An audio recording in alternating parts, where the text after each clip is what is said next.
But বড় মশাই কইছে কি এটা নাকি গরু ছাগলের খাবার, তাই আমরা সবাই মিলে খাবো। তাই আমরা সবাই খাবো। আমরা চলে আসছি গরু ছাগলের পাতা মাখাই খাবো। তাই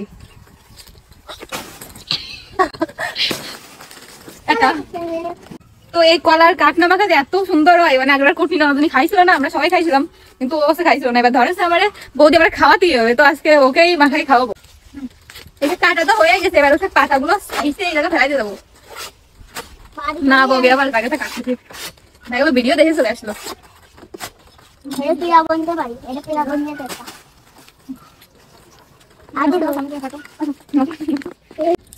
এই জায়গাতে এই যে পচা এখন লেবু গাছ লাগাইছি, কিন্তু পাতা দুই একটা ভালো আছে, পাতাগুলো নিয়ে নিচ্ছি। লেবু পাতা না হলে কিন্তু ঘ্রাণ হবে না বেশি। দেখো সাইডে নিছি।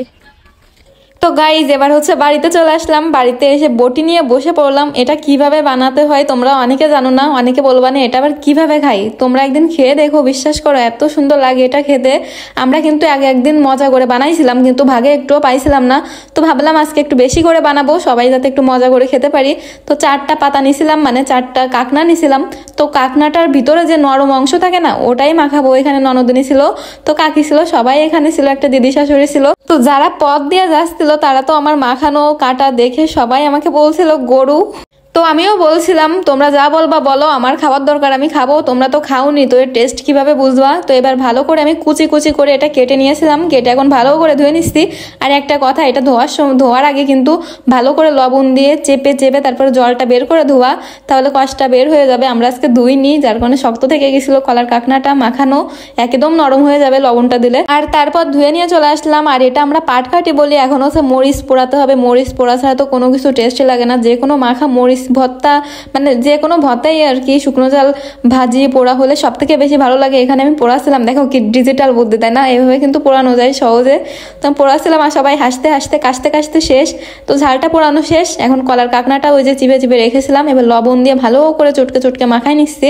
আর তোমরা কখনো এটা খেয়েছো কিনা কমেন্টে অবশ্যই জানাবে, আর না খেলে একদিন বাড়িতে খেয়ে দেখো হচ্ছে, তারপর দেখবা যে কত সুন্দর লাগে এটা। তো তারপরে সরিষার তেল দিতে বলছি, সরিষার তেল ননদিনীকে দিতে বলছি, একটু বেশি করে দিয়ে ফেলছিল। আর লেবুর পাতা যেটা আনছিলাম সেটা ভালো করে একসাথে চটকানোর সময় এত সুন্দর একটা ফ্লেভার বেরোচ্ছিল, তোমরা না মানে মাখালে বুঝতে পারবা না।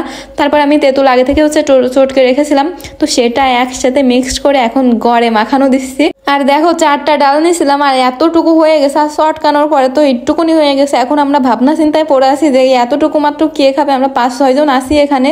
আর তার আগে একটু লবণ দিয়ে দিলাম, লবণ দিলে আরো একটু বেশি ভালো লাগে খেতে। তো এত সুন্দর যে মানে একটা ঘ্রাণ বের হচ্ছিল লেবুর জন্য, শুকনো ঝালের জন্য, খেয়ে তো আমার কাছে খুবই ভালো লাগছিল। শুধু কলার কাকনাটা একটু চটকে লবণ দিয়ে ফেলাই দিলে ওটা নরম হয়ে গেলে সব থেকে বেশি ভালো লাগতো। তো আমার যাদের তো অনেক ভালো লাগছিল, তোমাদের কেমন লাগলো কমেন্ট করো। আর আমার একটা যা তো দেখো খেয়ে দিয়ে একদম কেন্দে দিয়ে শেষ। তো টাটা সবাইকে, পরে দেখা হবে আরেকটা নতুন ভিডিওতে।